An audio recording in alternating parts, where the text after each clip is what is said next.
está detrás de un titular? O mejor dicho, ¿quién? ¿Quién me habla con un titular de Canal 13 o de Mega?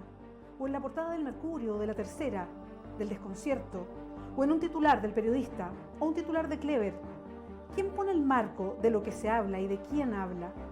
Los medios de comunicación no son neutrales y es bueno saberlo. Pronto, la suma de todos los medios.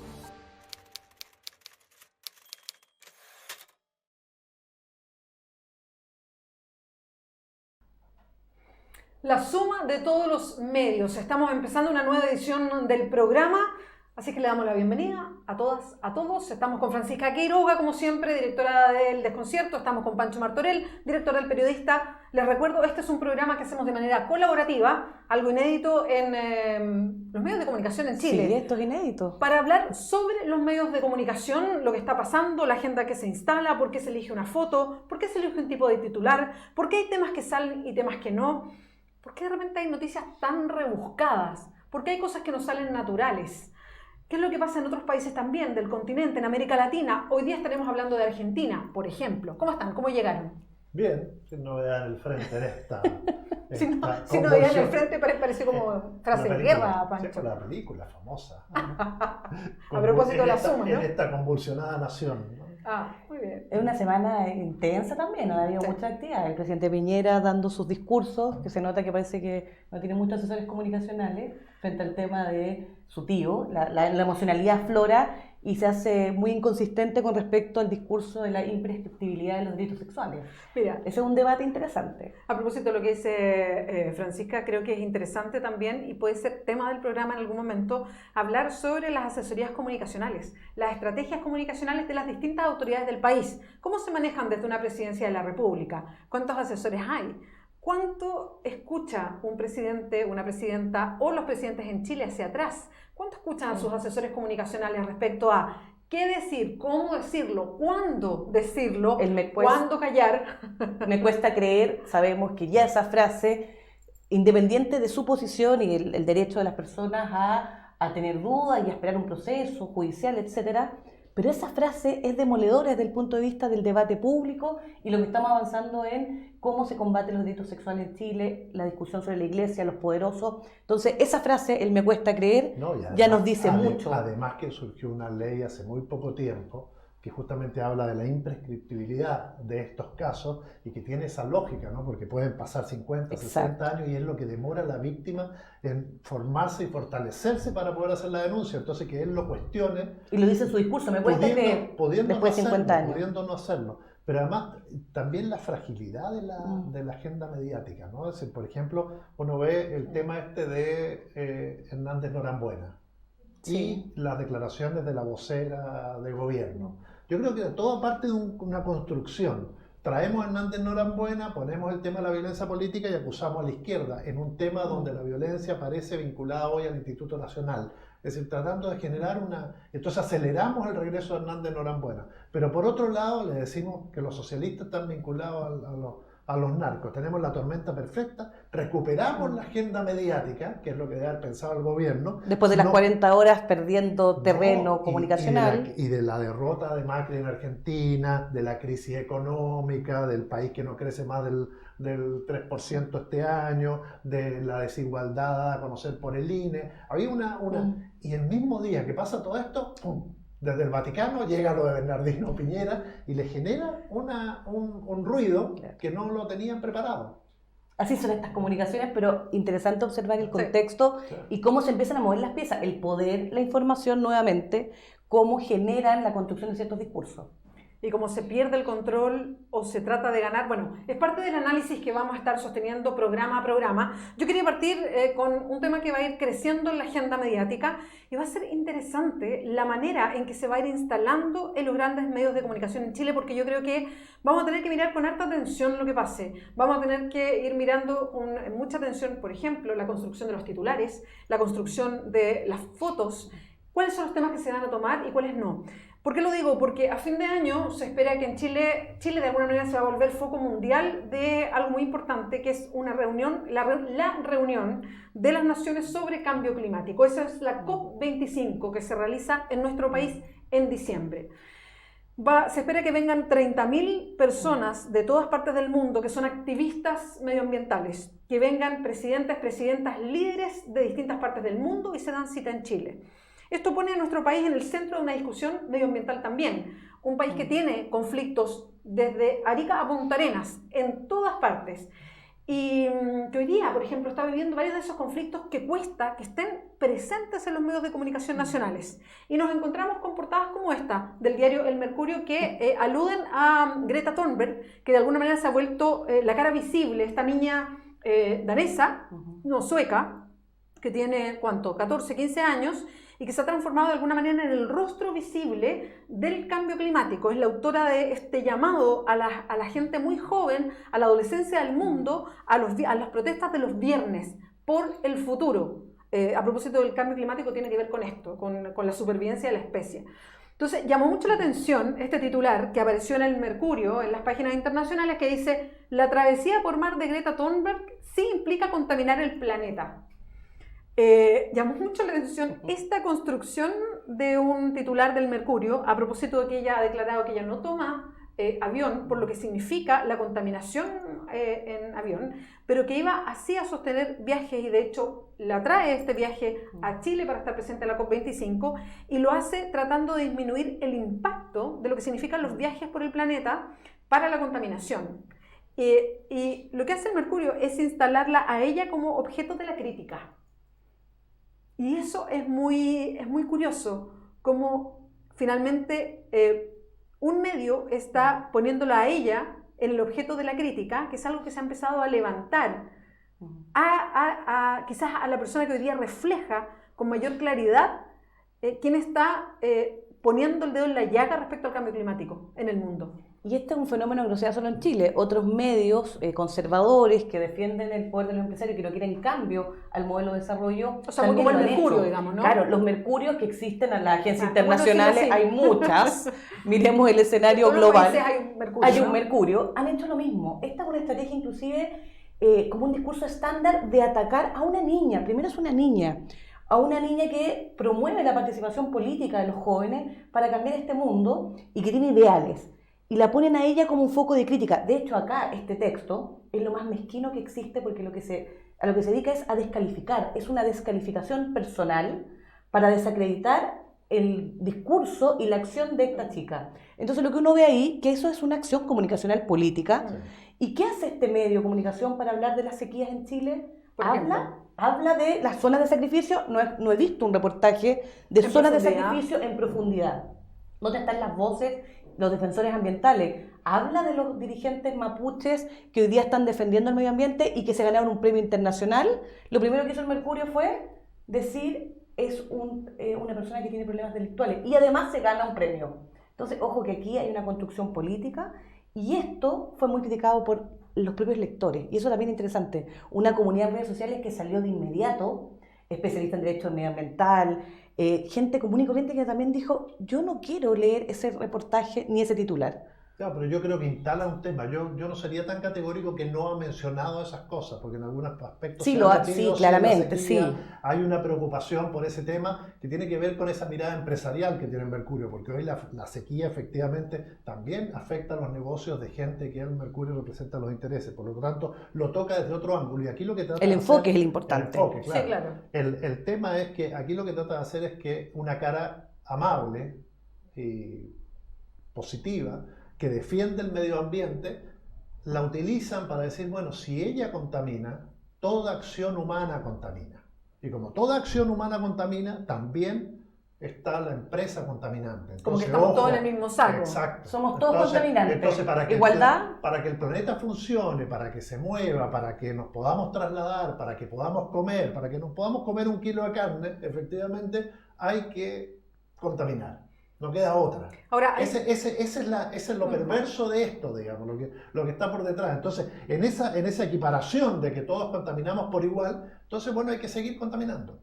Ahora, el mensaje, tú dices, que queda finalmente. Claro, que no nos tiremos contra ojo con las empresas que lo están haciendo, porque esas empresas empiezan con esa cosa. Dan trabajo, están en zonas donde la gente lo necesita, etcétera, etcétera. Entonces, ojo, que si esta niña contamina, esta empresa contamina, pero bueno, hay que buscar la forma tal vez de mitigar, pero no se puede al 100%. Ahora, a mí me parece interesante también haciendo un seguimiento mayor a la figura de Greta, que de a poco han surgido voces, y yo lo quiero conectar con eso, que es un poco lo que decía Francisca antes, que ha ido surgiendo voces diversas con críticas directamente dirigidas a ella, de distintas maneras. Primero se levanta como este personaje muy curioso, porque es muy joven, con un discurso muy constante, con esta acción, además política tan novedosa que ella se instala, le dice a sus padres: yo voy a instalarme todos los viernes afuera del Congreso de mi país para llamar la atención por el cambio climático. Hace un llamado a la adolescencia, o sea, a la gente joven a tomar esto a una vía política de protesta. Hace una presencia frente a las naciones y habla públicamente con un discurso redondo, espectacular, siendo muy joven. Y empiezan después de que se eleva una figura tan particular, empieza de a poco a haber voces críticas, primero por la edad, después con qué credenciales tiene para hablar. Después, y mirando su Twitter, por ejemplo, me llamó la atención que ella ha empezado ahora todo como un trayecto por defenderse a sí misma de los ataques.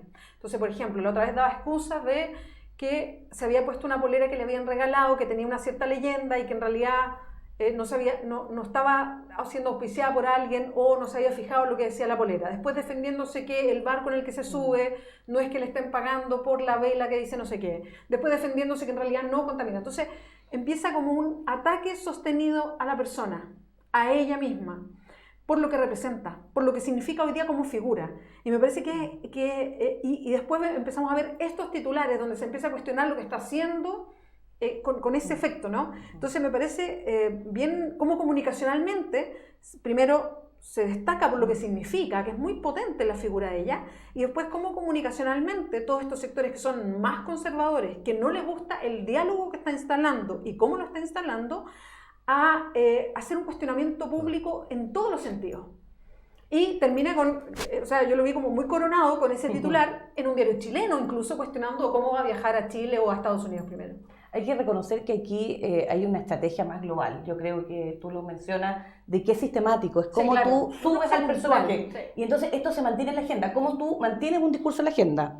Y el foco y el enfoque de esa noticia le mantienes en términos de que ella tiene que dar cuenta. Ella tiene que salir a rendir cuentas permanentemente, porque el cuestionamiento es personal. Sí, siempre explicando. Dando explicaciones. Entonces, cuando tienes que dar explicaciones, también a las mujeres en política les pasa mucho, cuando hay nuevos actores en política también, aquí hay gente que lo conoce en vida propia, en cuerpos propios, de que hay una lógica de cómo yo ataco. Bueno, no puedo ir en contra de la idea, es que va a estar en contra de defender el planeta. Pero Francisca, también surge la figura y son los mismos medios que la suben. Hace un año no era así. Es mucho más fácil atacar a una persona, y en este caso a alguien que se empieza a desarrollar en un tema, que a un movimiento o que a una idea.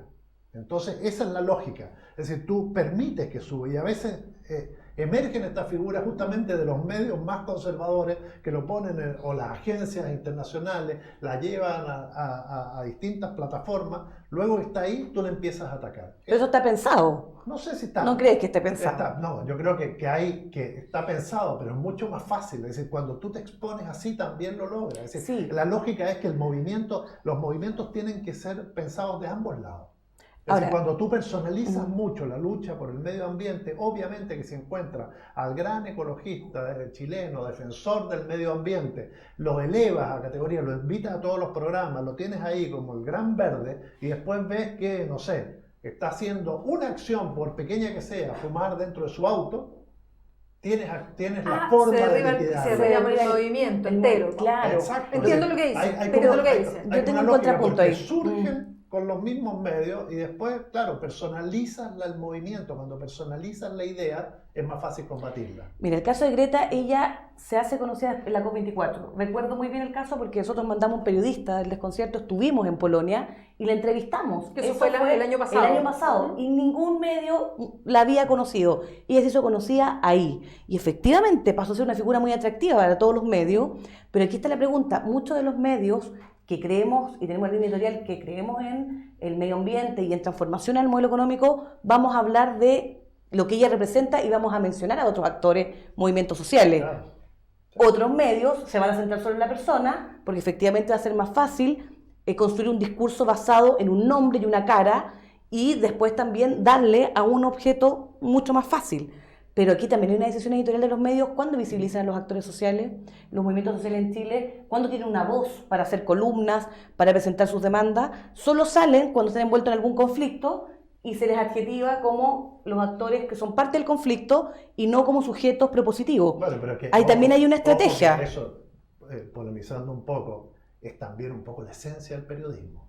Es decir, cuando hay conflicto hay noticias. La polemización. Cuando no hay rompimiento del statu quo no hay noticias. El famoso ejemplo del perro y el hombre, ¿no? Es decir, algo que te... Pero dar ejemplo, para los que no han pasado por escuela de periodismo, que a todos nos enseñan un poco lo mismo. Ese ejemplo que es noticia cuando un hombre muerde a un perro y no cuando un perro muerde a un hombre, porque un perro muerde a un hombre casi todos los días en todas partes del mundo, pero que un hombre muerde a un perro es raro. Pero en el caso medioambiental tú tienes a gente que está en un conflicto socioambiental hace 20 años y luchando por el agua, y esas personas han tenido una voz hasta que aparece alguien que tiene cierto poder para llegar a ciertos medios, porque en Chile no todos tienen el acceso a llegar a los medios. Sí, no, y la propiedad de los medios también influye en eso. Obvio, a eso me refiero, eso, obvio, que la polemización va a ser parte del proceso. De toda esta construcción. En esta construcción, obviamente que nos vamos a encontrar con... Y hay variables ideológicas políticas detrás de la decisión. A mí, en lo personal, creo que cuando ciertos personalismos, ciertas personas, ciertos líderes empiezan a generar mucho ruido, ojo que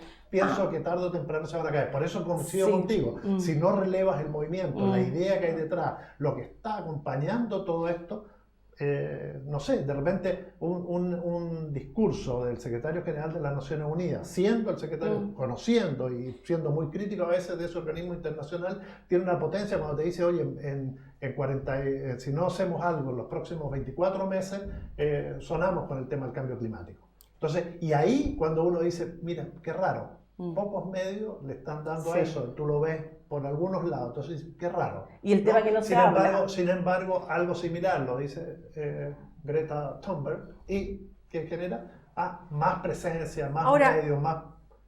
Perdón, y lo meto como pregunta a propósito del tratamiento de los medios de comunicación. Chile es un país muy adultocéntrico. O sea, a propósito de los derechos de niños, niñas y adolescentes, que se instaló mucho con la discusión del Sename. Somos un país adultocéntrico en general. O sea, la voz de los niños y niñas vale poco. Esto más allá de la protección obvia, ¿no?, legal que existe de una persona que es menor de edad. Pero respecto a las decisiones que se toman, o respecto a la validez de la voz de un niño, una niña o un adolescente en tribunales, por ejemplo, Chile todavía tiene una perspectiva muy adultocéntrica para relacionarse. Entonces, un niño, una niña o un adolescente, en el caso de Greta, viene a ser como un caso un poco exótico, de alguna manera, y también viene un cuestionamiento respecto a cuánto de esa juventud tiene algo que decir. Y yo no sé cuánto de los medios en Chile también caen en algo que es de la sociedad chilena, que tiene que ver con una mirada adultocéntrica, a propósito de otros temas que estamos tocando, por ejemplo, lo que pasa en el Instituto Nacional y el rol que le corresponde a los estudiantes en la discusión respecto a los adultos que están en esa misma discusión.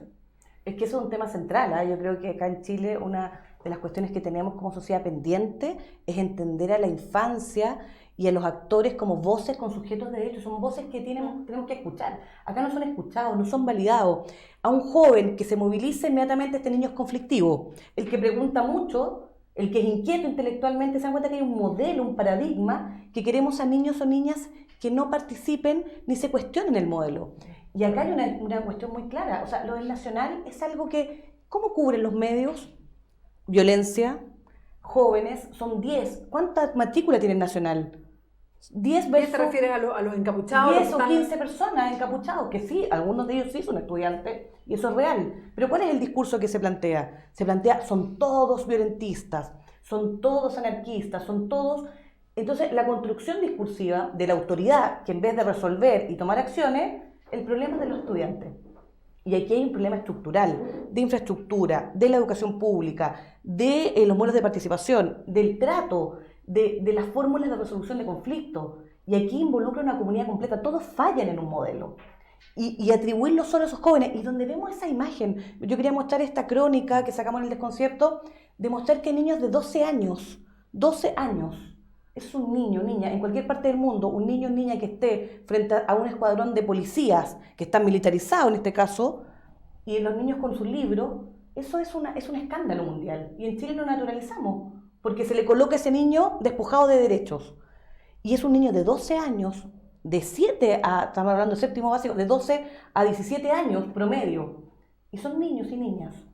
Y se les coloca en la prensa y en todos los titulares los violentistas, los que no saben, y dónde están sus voces y la posibilidad de dialogar, de diálogo político. Creo que aquí hay una lógica de criminalización, un liceo emblemático sitiado frente a todos, con las fuerzas de policía en el techo, mientras los niños van a estudiar.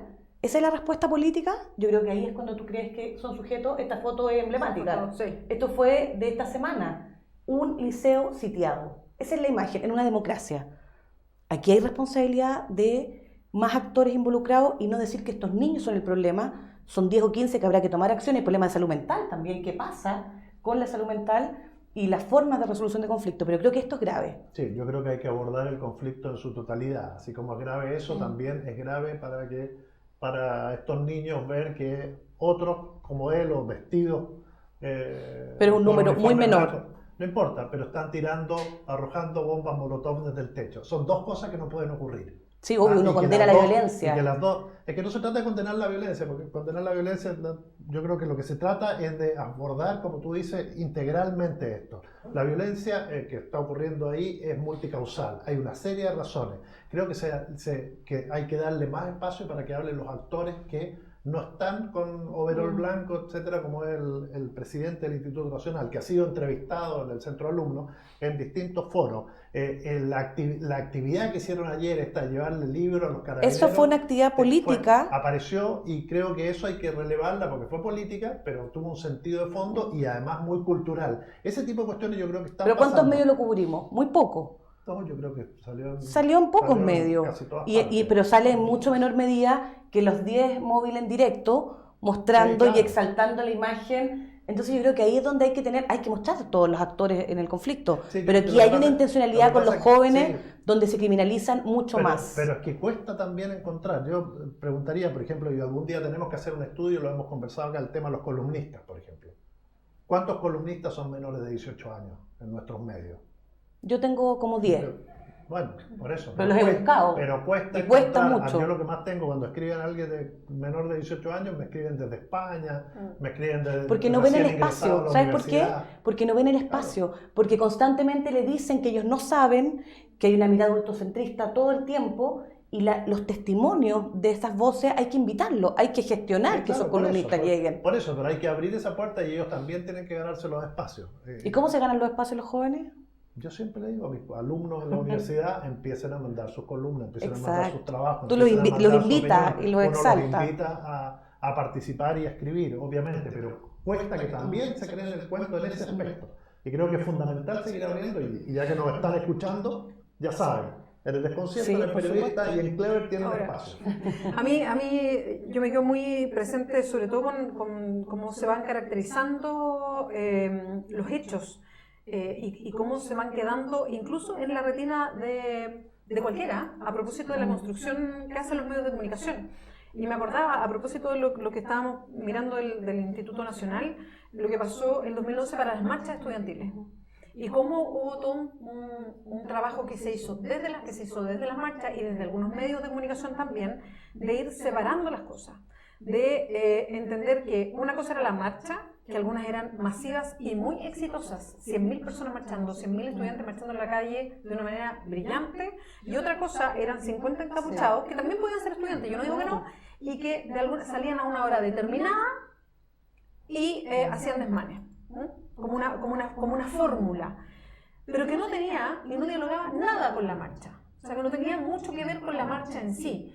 Y cómo los medios de comunicación, yo creo impulsados también por los propios organizadores de la marcha, tuvieron que empezar a diferenciar y que la marcha no fuera solo una noticia de los encapuchados, sino empezaran a hacer notas separadas. Una es, esta fue la marcha y hubo estos incidentes, pero no como una sola nota de los incidentes fue la marcha, o fue la actividad, como para poder poner los planos distintos. Y esa fue una construcción que tuvieron que hacer los medios, porque al principio no era lo que pasaba. O sea, uno iba, a mí me tocó reporteando, digamos, o sea, en ese momento trabajando en medio, ir a la marcha y decir, bueno, es injusto decir que una marcha de 100.000 estudiantes espectacular se resume en una nota de 1 minuto con solo 50 encapuchados tirando piedra. Entonces, cuando se construye una imagen, por ejemplo, en el Instituto Nacional, un día tras otro, que la foto es carabineros parapetado o carabineros en igualdad de condiciones, fuerzas policiales eso, con 5 estudiantes. Sin ver la historia hacia atrás, o me van a decir que nunca ha habido anárquicos dentro del Instituto Nacional o problemas en el Instituto Nacional, desde hace años. O sea, evidentemente debe ser como un liceo que a uno le gustaría que fuera así, bullante de ideas, de contradicciones, porque son lugares de estudio, hay pura adolescencia además.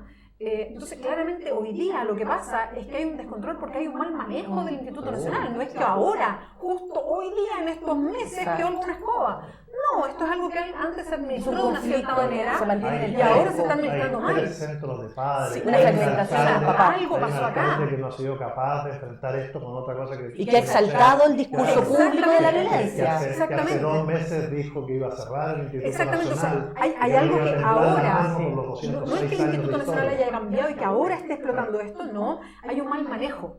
¿Ya? Entonces, que se instale como que casi el Instituto Nacional no tiene vuelta y se instale como que solo conflictivo y solo la imagen de Carabineros, lo que hace es llevar a toda la opinión pública, y me incluye porque uno entra en ese mismo y en las conversaciones cotidianas tú empiezas a escuchar qué terrible lo que pasa. Oye, pero a lo mejor no tiene vuelta, claro. A lo mejor no tiene vuelta, y esto es educación pública.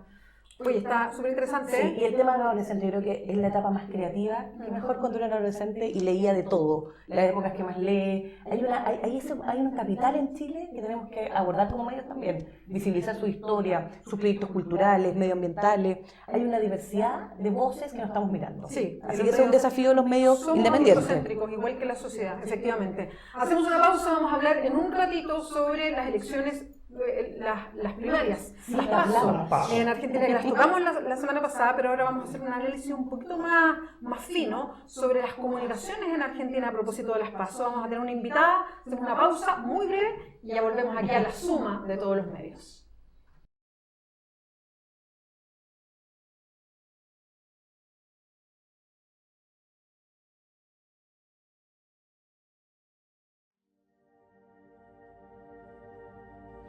¿Qué está detrás de un titular? O mejor dicho, ¿quién? ¿Quién me habla con un titular de Canal 13 o de Mega? ¿O en la portada del Mercurio o de La Tercera, del Desconcierto? ¿O en un titular del Periodista o un titular de Clever? ¿Quién pone el marco de lo que se habla y de quién habla? Los medios de comunicación no son neutrales y es bueno saberlo.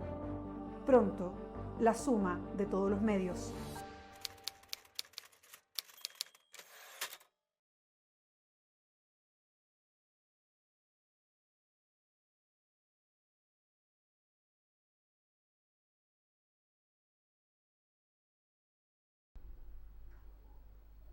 Sí, es la suma de todos los medios. Seguimos en este programa que es bien inédito, como lo decimos siempre. Es una experiencia colaborativa, cooperativa con el periodista, por eso está Pancho Martorell, con el Desconcierto, por eso está la Fran Quiroga. Lo hacemos para analizar la industria mediática en Chile y tenemos por primera vez una invitada al programa. Nuestra primera invitada al programa. Un honor. Estamos con Beth Gerber, ella nos va a acompañar para hablar sobre Argentina. Ella es encargada de opinión pública de Chile 21. Beth, muchas gracias por estar con nosotros, es nuestra primera invitada. Muchísimas gracias a ustedes. Para mí es un honor, a todos y todas los que nos preocupamos durante muchos años del pluralismo en los medios, que se configure algo así, nos parece fantástico.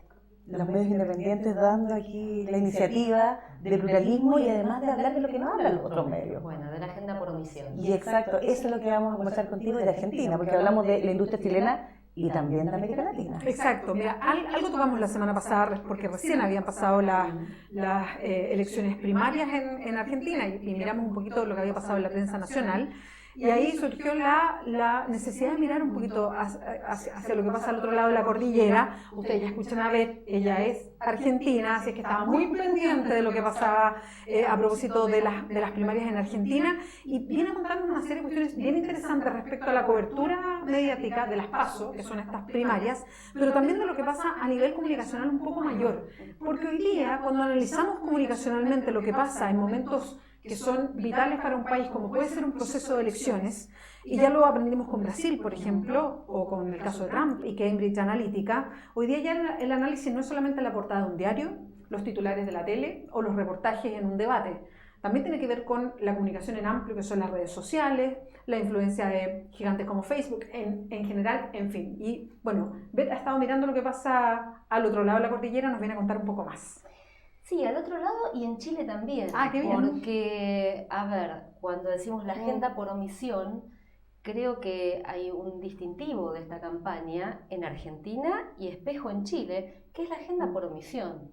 Durante, diría, no solo en la campaña, el gobierno de Macri, sobre todo en la última fase, ha sido notable como en Chile se ha sesgado la cobertura de las noticias, pero también tomando la agenda de los principales medios argentinos. Esto no sorprende tanto en todo caso que en Chile haya sido así, cuando levantan en general información, ustedes lo saben, de diarios como Clarín y Nación, sin filtro y sin buscar otras voces, ¿no? Entonces, por ejemplo, los datos macroeconómicos, y ya no estoy hablando de perspectivas o preferencias políticas, de prefiero esto, lo otro, donde entren a jugar otro tipo de subjetividades, sino de los datos macroeconómicos acá no llegaban, y parece que todos se enteraron la semana pasada cuando pierde Macri, de que la situación era pero catastrófica y pintaba peor. Yo digo que hay dos planos sustantivos de la agenda por omisión en Chile y en Argentina, que ha sido, por un lado, la economía y por otro lado, la corrupción.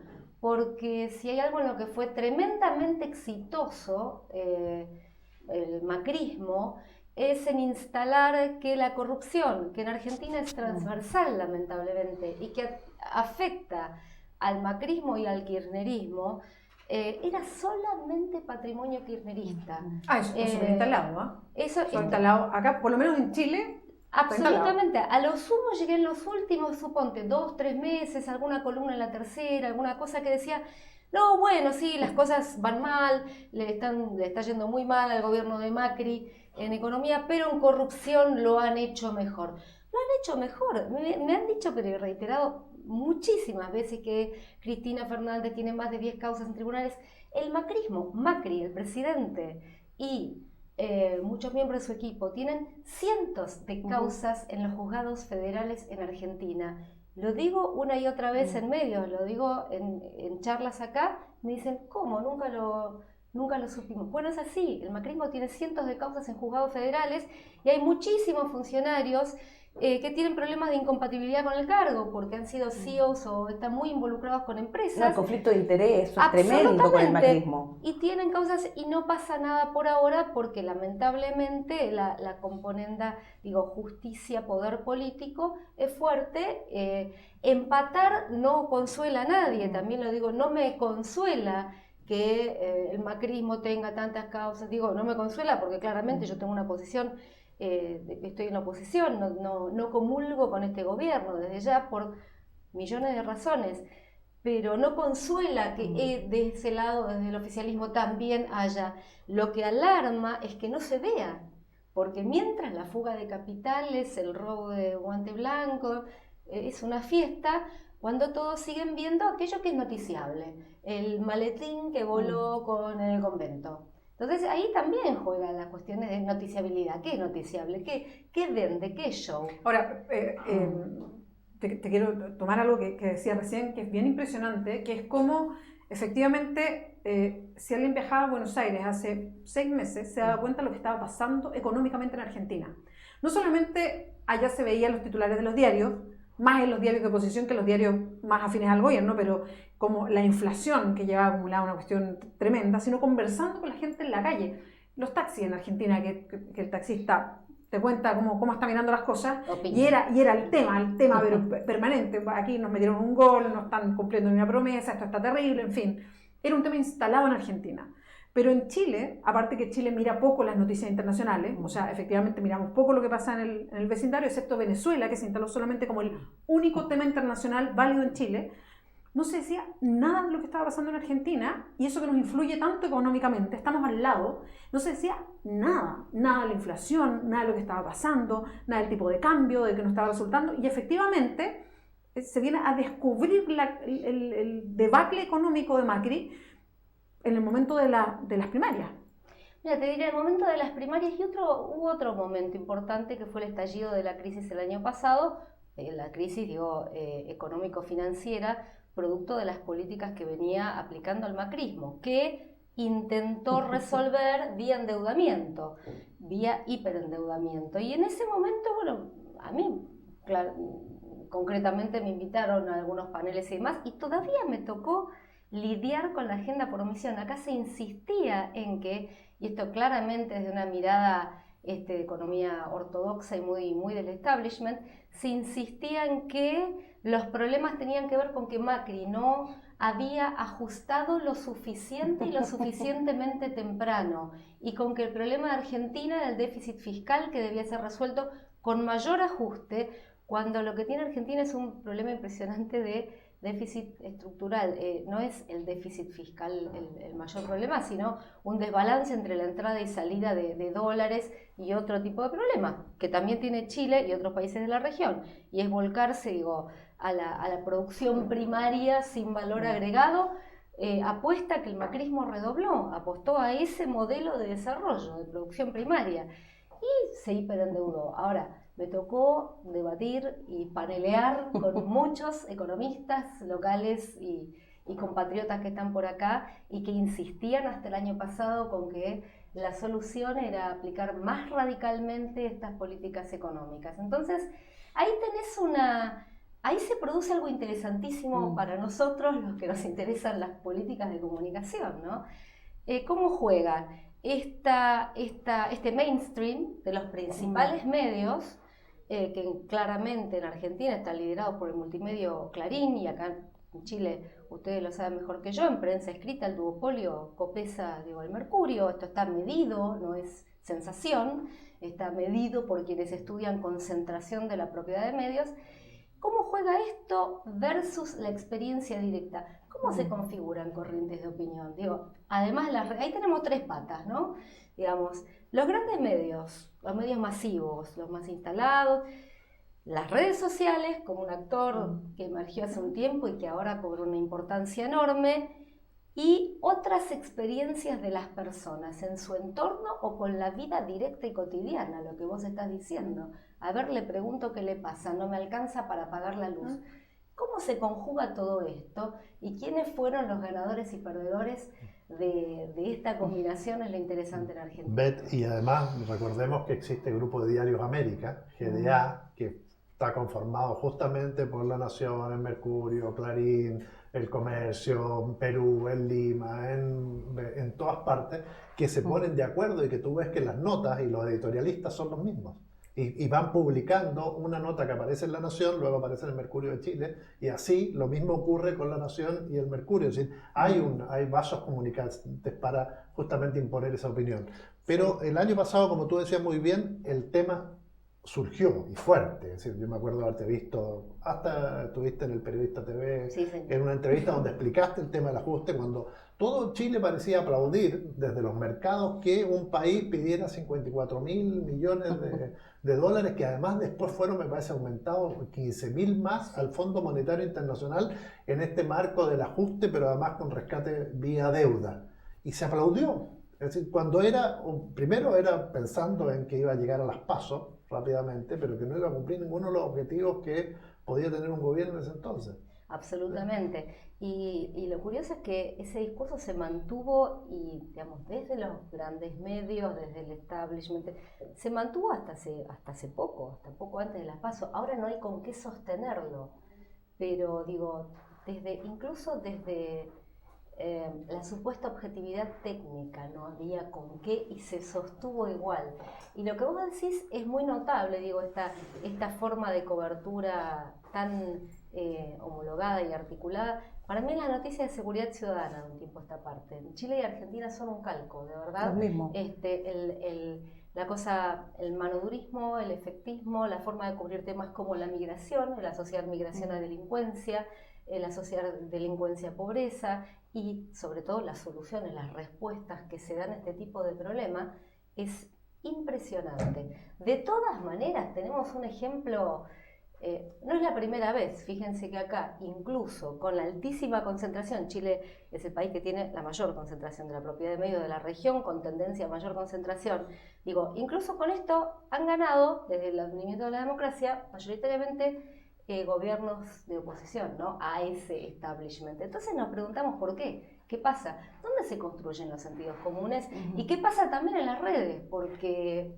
Ahí yo te quiero llevar, porque el diagnóstico lo compartimos, vimos el establishment y que teniendo todo ese poder de esos medios, con esta agenda de omisión, también en Argentina están los medios independientes. Sí. Por ejemplo, yo soy una lectora de Página 12, El Destape, sigo todo. Hay una producción de medios mayor que acá en Chile, porque es una sociedad civil más fuerte y una ley de medios que acá no tenemos, pero fueron capaces también de ellos instalar un contradiscurso con reportajes de investigación de economía, con mucho análisis sobre la regresión en derechos humanos.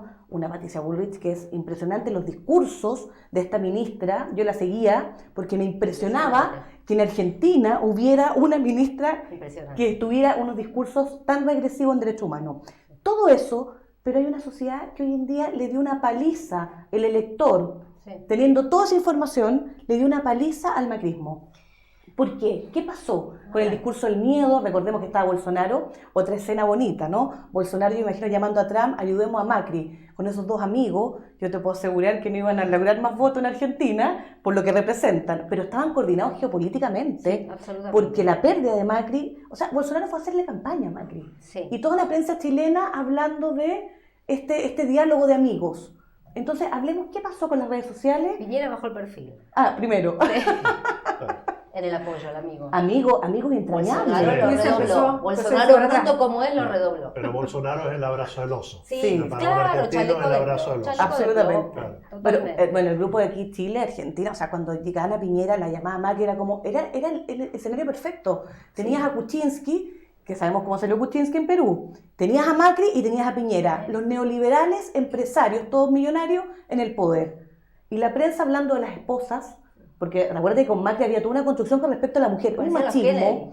Era la mujer bonita, la dueña de fábricas de ropa, que más encima tenía migrantes que los tenía en trabajo infantil. O sea, ojo que eso era toda la prensa. Yo leo mucho la prensa argentina porque me interesa, y en el diario del desconcierto cubríamos a Macri, teníamos a Piñera y Macri toda la semana haciendo análisis de conflicto de interés o sus políticas. ¿Qué pasó con la ciudadanía? Y los medios.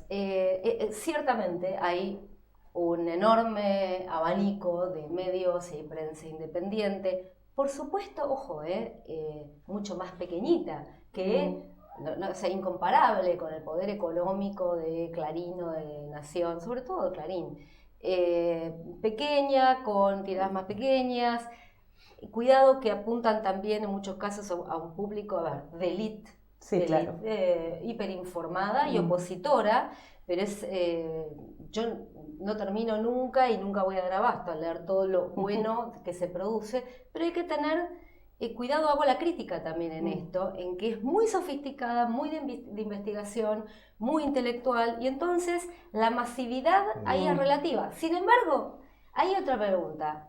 ¿Qué es lo que difunde, multiplica y instala la opinión? ¿Cómo se mide? ¿Se mide en quanti o se mide en quali? Porque finalmente son reproductores de opinión en muchos espacios. Esa prensa es importantísima y existe, y hay infinidad de medios virtuales, en tele, en radio, lo que se te ocurra. Yo sin problema nombro algunos: Anfibia, Letra P, son medios Cosecha Roja, Cosecha Roja, Tiempo Argentino, Página también es importante, Página 12, pero tiene una tirada chica y problemas financieros. Sin embargo, instalan opinión. Ahora creo que también se hace una lectura equivocada de lo cuanti en las redes. El macrismo tiró toda la carne al asador porque, y esto también me parece una advertencia para Chile y para cómo leemos la relevancia y el papel de las redes en Chile. Porque, los millennials, porque ya, o hasta, digamos que hagamos un corte, hasta los millennials porque nacieron con esto y esto es lo que aprendieron, las cosas pasan en las redes. Y de ahí para arriba, a los 40, 50, de todos nosotros, en el esfuerzo de estar al día, también nos compramos que las redes lo son todo. Y Macri tuvo, el macrismo, no Macri, no solo Macri, muchísimo dinero para invertir en eso. Lo hizo también violando la prohibición de hacer propaganda electoral cuando empieza la veda previo a las elecciones, y sin embargo no le resultó. Y yo creo que acá hay que hacer un llamado de atención a las mediciones de esto, porque en efecto eran los que tenían más menciones en redes, más. Fíjense que todo lo que creo que nos estamos quedando con pocos instrumentos de las ciencias sociales, de la comunicación política, desde el marketing. Claro, es un reduccionismo solo medir. medir. El reduccionismo, medir la frecuencia. Claro. Somos trending topic, allá vamos, hoy somos de nuevo trending topic. ¿Y qué? Es un grupo muy chico, ¿no? Es que Twitter es el 8%, ojo, cuando uno analiza las redes sociales, Twitter es una elite a nivel mundial, menos del 8%. Sí, pero entonces es un grupo muy pequeño. Bombardearon con en Facebook, en Instagram, en todo lo que tenían a mano bombardearon. Ahora, es relativo que eso, nos están faltando, yo creo también estudios más cuales que nos digan y cómo descifra y cómo interpreta el electorado aquello, ¿no? A veces parece que estuviéramos volviendo a las épocas de la cosa de Shannon, matemático informacional, que solo vemos, viste, cómo sale el mensaje, que llegue así y a cuánto llega y no vemos el cómo, porque esto, no resultó claramente. Lo de los grupos de WhatsApp ¿Tú revisaste cómo funcionó? Sí, hay una nota fantástica, se la recomiendo, de Natalia Gelos en Crisis, ¿ya? Que lo describe mucho mejor, muy minuciosamente, pero se instaló una campaña, sí. A propósito de los de WhatsApp que decías tú, que incluso tenías una imagen ahí de los WhatsApp hay defensores del cambio. A ver, cuéntanos, ¿de qué se trata? Ahí la gente saliendo del grupo, claramente después ya no pasa nada. Esto es cuando abandonan el barco. Sí, yo... claramente el grupo WhatsApp así de seguidores de Macri. Organizado. Exacto, lo que pasa es que cuando... 300.000 grupos había más o menos. 300.000. O sea, quiso aplicar estilo Bolsonaro. Exacto, dicen que la de Bolsonaro fueron 17.000 y todo eso, entonces con ese argumento. Eso es lo que yo quería preguntar, porque parte del análisis es que en Brasil a Bolsonaro le fue muy bien con ese sistema. Como también dijeron que a Obama ganó por las redes. Entonces lo que hace, como para entender, lo que hace el macrismo es tomar ese ejemplo Bolsonaro y lo aplica en Argentina y bueno, a la luz de estos resultados, con 0 resultados ahí. A ver, la idea es segmentación. Todos sabemos que ahora los electorados están hipersegmentados y que tienen gustos muy particulares y que la cosa es cómo llegar. Y había ahí mucha publicidad de su propia publicidad. Ese fue un tema de campaña. Ellos mismos haciendo la publicidad. Cómo llegaron al productor agropecuario de no sé dónde, a la jueza de Entre Ríos y al empresario del último rincón del mundo, y que le hablaban, hay una anécdota a un productor de ciruelas de Mendoza, que le dice, ¿cómo te va, Juan? Ponele, acá la voz de Macri, ¿no? ¿Cómo va la producción de ciruelas? Te felicitamos, y tú. Y este era el ejemplo de, wow, la individuación y la hipersegmentación de campaña. Ahora, la pregunta es, ¿y es eso lo que, puede volcar indecisos? Aparentemente no. Se compraron que esto podía, inclinar la balanza de los indecisos. Y parece que no. Que primero que los WhatsApp, hay primero una cuestión de saturación. Segundo, que no está dicho que la gente responda o se incline por el que da cuenta de su su situación micro individual. Y que hay denominadores comunes, que es lo que no estamos logrando ver. Más allá de esta segmentación infinita que hay en el electorado, ¿cuáles son los denominadores comunes? Ahí hay un sentido que el macrismo no escuchó y no vio. El ¿Qué sentido está común, pasando? La cotidianeidad, discurso y práctica que pasa en la calle, en las conversaciones cotidianas. Pero también tú tienes que tener sustento para llegar a eso, y eso es lo que le falta al macrismo. Bueno, es decir, cuando tú ofreciste algo y en estos 4 años no cumpliste nada y empobreciste y subiste el nivel de la cantidad de pobres, etcétera, por mucho que tú trates de segmentar y agarrar en las redes sociales y utilizarlas como el Cambridge Analytica y decir, mira, voy a llegar a este 6% que es lo que necesito para ganar, no, porque tienes una población que ya no creyó o perdió completamente la confianza. Si en el fondo tú puedes manipular y todo y llegar y hacer segmentar cuando estás ahí, cuando estás peleando codo a codo, pero cuando ya se te produjo esa brecha tan grande, porque aquí hay una brecha de argentinos que decididamente dijeron esto no va por acá, y eso lo leyó muy bien Cristina cuando dice, yo no soy la candidata. Yo no soy. No, pero a hay una estrategia presidenta. de la oposición de organizarse de una forma estratégica. Sí, claro. Tal cual. Es decir, yo me acuerdo que Alberto Fernández estuvo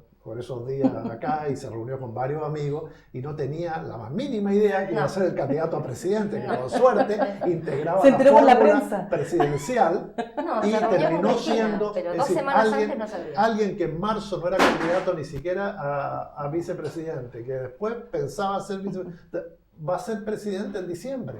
Es decir, que la construcción, porque aquí hablamos de los errores y los otros, pero la construcción que hace el kirchnerismo o la oposición en Argentina para llevar esta fórmula es brillante, es decir, es de una lógica política implacable que yo creo que descolocó al macrismo y lo hundió aún más porque ya venía en caída libre y además te pone un escenario que es completamente distinto. Te saca a la responsable de los maletines entrando al convento y te pone a una persona que es pasable, sensata, razonable, y que dialogante. incluso yo creo que si llega a ser presidente va a ser un muy buen presidente. Entonces, Perdón, yo quería, la vez trajo unos gráficos, porque ¿Ya? eso es Sí. de la cobertura de los medios de comunicación. Sí, también varias cosas a ver. A ver, Acá cuéntanos. yo creo que volvemos a algo que hemos conversado en distintos ámbitos nosotros. ¿Cómo es la relación entre comunicación y política? Después del infladero de la videopolítica, de la que te podés inventar un candidato y que le dimos 1000 vueltas, está bien, podés hacer buena política o buena política pública, sin comunicación no te rinde. Ahora solo comunicación y propaganda se sostiene un tiempito. Entonces lo que decía vos, Pancho, si yo te prometo y decía alguien, esto es un problema de los más básicos de publicidad, te vendo un shampoo con una publicidad fantástica, tal vez lo compras. Y en cuanto te dejó mal el pelo, no lo volvés a comprar más. yo no lo compro. ¿Lo compras? Tú no lo comprarías. Esto tiene que ver con otro discurso que no sostuvo el macrismo. Se presentó como el actor limpio, ¿no? Que venía como la contracara del kirchnerismo, que abusó de los medios públicos, que tenía programas oficialistas. Esta es la cobertura de noticias vinculadas con política desde el canal público. El macrismo desdeñó el canal público, Canal 7, como acá es el canal público, no le dio importancia en los primeros años de gobierno, pero además dijo que de ningún modo iba a usar los instrumentos del Estado en campaña y propaganda oficial. Cuando las papas quemaron, es decir, este año le dio duro también a los medios públicos. Estos son la cobertura, el análisis de videos políticos entre junio y julio emitidos por el Canal 7. El 89,2% estaba dedicado, la torta amarilla, a Juntos por el Cambio. O El sea, macrismo, efectivamente. era el macrismo en su máxima expresión ocupando todos los Todo, medios del todo. Estado. Todo. Eso está bonito, ¿no? Es que Impactante. desdeñan el Estado, ocupó todos los Impresionante, medios del y acá Estado. también está analizado por figura, la figura principal de este 89%, abrumadora mayoría de cobertura de Macri, acompañado en general por María Eugenia Vidal, la gobernadora de la provincia de Buenos Aires, y después por Pichetto, que era Que ella candidato, perdió con que Kicillof era también. candidato. Algo similar pasa con la cobertura de los informativos, Que ese es el otro gráfico. los noticieros. Sí, hay otro por ahí que tiene el 66% estaba dedicado a noticias del oficialismo, ¿no? Entonces ahí se caen también estas argumentaciones de no vamos a tocar medios, etcétera, etcétera. Pero Ahí está el ahí otro. estamos. Esto es la cobertura de los informativos. El Canal 7 tiene 4 informativos diarios y este es el análisis. Las noticias vinculadas con Juntos por el Cambio ocupaban 2/3 de la agenda de la cobertura noticiosa. Así todo esto no resultó. ¿Lecciones para Chile? Sí, claramente que aquí hay elecciones. ¿Y tú revisaste cuáles fueron las estrategias de la oposición en redes sociales? ¿Cómo se organizaron para hacer la contracampaña frente a este mundo institucional totalmente del macrismo? Mira, esto era mucho más artesanal la campaña de la Fue oposición. poco sofisticada. Ahora, nuevamente, poco sofisticada. Hay una cuestión. El macrismo tomó al principio, y fue exitoso al principio de su gestión, un discurso no polarizante, ¿no? Aprovechando que había un hastío con el discurso polarizador de Cristina Fernández en su segundo gobierno, que creo que es uno de los motivos que la llevó a la derrota. Entonces empezó con una cosa, y había una declaración y una opción. no vamos a usar las redes para atacar, denostar al enemigo no las vamos a usar. Nuevamente, cuando las papas quemaron, todo se convirtió en atacar al enemigo. Y en esto, otro mito que hay que desmontar. Digo, el populismo peronista, todo el tiempo decir que vuelve el populismo y el populismo madurista.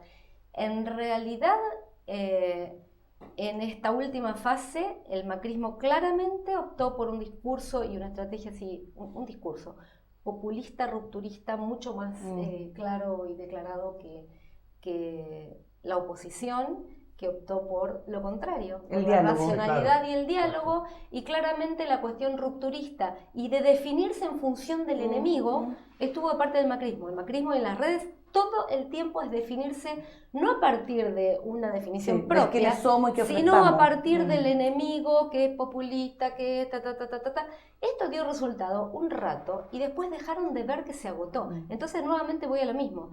¿Cuánto peso tiene, cuánto importa en la formación de opinión la presencia cuantitativa en redes sociales? ¿Es correcto medir por frecuencia? ¿Es correcto pensar que porque sos trending topic estás inclinando el voto? Digo, también para preocupaciones que hay acá, porque fíjense que desde la ultraderecha y grupos de ultraderecha acá, y el candidato de derecha más radical, Kast y aledaños, también hay una fortísima organización en redes. Y rápidamente nos identifican, por ejemplo, cuando decimos algo sobre el no armarse. Desde Chile 21 hemos tenido posiciones definidas, ¿no? Estamos contra que la población civil se arme, etcétera, etcétera. Los ataques son feroces. Ahora, y nos alarmamos mucho, y dejo la pregunta, ¿cuánto dice esto respecto de corrientes de opinión? Con el migrante es lo mismo, fíjense, con el tema migrantes se arma la marcha, es feroz. ¿Cuánto 20 dice? personas, que no fue nada. No por esto hay que dejar de alarmarse, no por esto hay que dejar de estar atento a qué es lo que se quiere instalar, pero esta medición por frecuencias y la desesperación por ser el trending y la desesperación por los miles de seguidores, poco te dice cómo está jugando eso cualitativamente. ¿Cuánto permean, como vos decías, por ejemplo, medios de oposición, medios diferentes? ¿Cuánto y en quiénes permean? Porque hay una serie de multiplicadores intermedios que tal vez no tienen 500.000 seguidores, pero que forman opinión. Beth Gerber, muchas gracias por acompañarnos hoy día. Sí, es que muy interesante además hacer un análisis para entender que no todos los casos son iguales, que lo que funciona en un lado no exactamente funciona en otro, que los fenómenos como Twitter, que efectivamente van a un segmento bien pequeño de la población, pero ojo que en Chile son muy repotenciados por los propios medios de comunicación. Se amplifica el discurso están siempre mirando de Twitter solamente como algo que fuera mucho más explosivo de lo que realmente es, o que generara más influencia de la que realmente genera, y también ese es un fenómeno que hay que mirar, creo, pero muy interesante de instalarlo como debate. ¿El WhatsApp funcionará de la misma manera en todos lados? Parece que no. A lo mejor lo que pasó en Argentina, lo que pasó en Brasil, por ejemplo. Lo que no hay que olvidar es... Para nada estoy desestimando la relevancia de la red. Sino en qué territorio cae. Vos tirás una semilla, ¿y en qué territorio cae? Claro. Y nos olvidamos de eso. ¿En qué escenario político comunicacional cae ese mensaje? Punto. Y aquí hay que entender que son medios, el contenido y el contexto sigue siendo una variable que hay que considerar. Claro, si no podemos leer bien lo que está ocurriendo, obviamente que ningún instrumento de esto sirve. La tecnología no te sirve si no lees bien a la sociedad. Exacto. Y WhatsApp es el nuevo kiosco. Para nosotros los medios digitales sabemos que es la forma de distribución. Yo le llamo el nuevo kiosco. Pero se distribuyen los contenidos por nicho, comunidades, pero yo desde ahí no puedo hacer una lectura de influencia, sino que tengo que analizar que el medio existe. Francis, que cuando estudiemos cuántos mensajes recibe una persona al día por WhatsApp, te vas a dar cuenta que no le da el tiempo hoy día para verlo todo. Beth Gerber, muchas gracias por acompañarnos hoy día. Gracias a ustedes, un honor. Muy atenta cuando venga la elección en Argentina, además, ¿no? Sí, en octubre, ¿no? Sí, señora. A veces que sabemos lo que va a pasar. 27 de octubre, día de mi cumpleaños, y voy a estar allá. Ah, vas a estar allá. Me voy a regalar, ¿no? Me voy a regalar eso, sí. Muy bien, muy bien. Ahí estaremos pendientes. Entretenido Argentina. Pancho Martorell, Fran Quiroga. Sí, muchas gracias, nos encontramos el próximo jueves. Muchas gracias por la compañía. Esto es La Suma de Todos los Medios. Recuerden, es un programa que hacemos de manera colaborativa con el periodista, con el desconcierto, también desde Clever. Chao, chao. Que estén bien.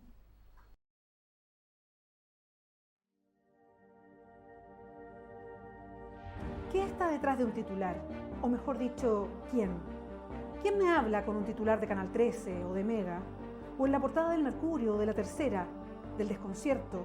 ¿O en un titular del Periodista o un titular de Clever? ¿Quién pone el marco de lo que se habla y de quién habla? Los medios de comunicación no son neutrales y es bueno saberlo. Pronto, la suma de todos los medios.